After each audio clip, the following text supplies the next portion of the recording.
ইতিবাচক ধারায় শেষ হয়েছে ঢাকা স্টক এক্সচেঞ্জের লেনদেন। সার্বিক সূচক DSC-X 148 পয়েন্ট বেড়ে দাঁড়িয়েছে ৫,২৮৯তে।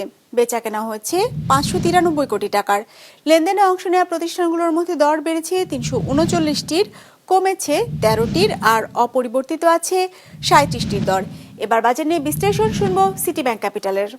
ঢাকা স্টক এক্সচেঞ্জের সার্বিক সূচক DSC-X ইন্ডেক্স গত দিনেছে 148.28 পয়েন্ট বেড়ে গিয়ে ৫,২৯০তে এসে অবস্থান করছে।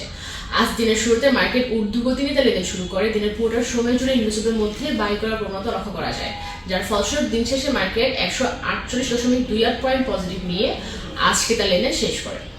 আজ মার্কেটে লেনদেনরত কোম্পানিগুলোর মধ্যে শেয়ার মূল্য বেড়েছে ৩৩৯টি, কমেছে 13টি এবং অপরিবর্তিত ছিল 37টি কোম্পানির শেয়ার মূল্য। আজ মার্কেটে টোটাল টার্নওভার ছিল ৫৯৪ কোটি টাকা।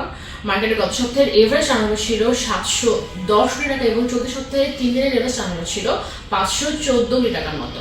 আজকে সবচেয়ে বেশি লেনদেন হয়েছে সিটি ব্যাংকের। আজকে এদের প্রায় ৩৭ কোটি টাকার মতো লেনদেন হয়েছে এবং দ্বিতীয়তে ছিল ব্র্যাক ব্যাংক।